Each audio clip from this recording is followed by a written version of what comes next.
afternoon, Your Excellencies, ladies and gentlemen, boys and girls. Today's theme for International Friendship Day is indeed a thought-provoking one, if not a shocking one. Can Singapore collapse? There are many dimensions to this question. Suffice to say that while Singapore is a thriving global city, today our future is not guaranteed. Indeed, nobody's future is. When I was in secondary school, I vividly remember reading a passage during my English comprehension lesson about an island called Nauru. I think many of us here may not know where that is. Please Google it or read it in Wikipedia. Then when I was as young as all of you behind in the third row and above here, yes, I was young too at one time, Nauru enjoyed the highest capital income in the world. And they got this by mining phosphates and selling it to the world in a method they call strip mining. Unfortunately today, Nauru is not the kind of country we can think of as a country that had a lot of natural resources that to sell. Then, in the passage that I read, new cars were abandoned on the road because Nauruans bought new models of cars whenever they come up to the island. Today, that island is an environmental disaster. Even the sovereign wealth fund that it created to secure its future is now as close to worthless, lost most of its value because that island has no other economy to rely on. So for us, let us think, as rich as any of our country is now, we should pause to think that if we use the earth's gifts wrongly, it can all lead us to the same end sooner or later. Therefore, how we continue to live, grow and flourish or not as a country will depend on how we live now. This will soon be in the hands of the future generations of Singapore, all those up there. To help, we down here can plant the right seeds along the way so that our children, you, can reap the fruits in future. So that we do not end up like the island of Nauru. Sustainable development is an important philosophy of our country's development. For Singapore, this means growing our city-state in a way that's not only efficient and effective, but also clean and green.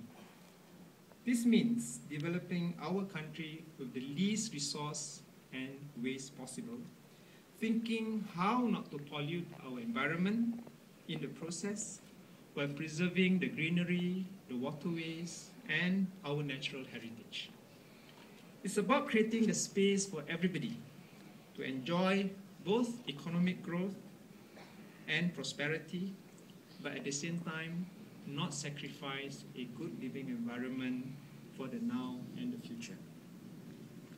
In other countries, sustainable development may take on a different meaning because there will be other challenges and issues that each country must take cognizance of. Hence, all countries will have their own issues and ways of finding solutions and moving forward. And indeed, even for Singapore, we, being interconnected, rely on each other to find this solution and live together, because no man is an island. And even if Singapore is an island, we cannot live insulated and separated from our neighbors near or far. Indeed, in these interesting and dynamic times, when email takes a few seconds to reach the other end of the earth, where social media is closely intertwining and drawing us together as a global village, where the melting of icebergs and glaciers will change the climate of many lands, and where the economic woes of one country will affect many other countries. Our lives are built today more so than ever on a global context, and our fate is tightly intertwined, connected to one another more than ever. What happens in one place may affect and even reverberate around the world. While we share the good stuff, we must also acknowledge that issues and challenges such as terrorism, climate change, deforestation, and other economic issues also do not respect nor recognize national boundaries. As we approach sustainable development issues in Singapore, even as we successfully do it with a whole of government and whole of society approaches, we must be aware that it is also equally important to understand what's happening around the world and how they affect us, and more importantly, what we can do to help each other as we continue our development journey. On this International Friendship Day, it is timely, therefore, for us to be passionate about what happens globally and how it's important to Singapore, to our friends, and to our neighbors. I understand that the embassy showcase here will highlight each country's sustainability issues and the respective efforts from the countries to create a better future for themselves. And I hope we all can see how together we transcend national boundaries and be able to relate how we affect each other. We are indeed grateful that in commemorating International Friendship Day today, we have many like-minded friends in countries all over the world who work well with us and with each other. And many of them are represented here with us today. Together, let us work at creating a better world and a better tomorrow. Thank you.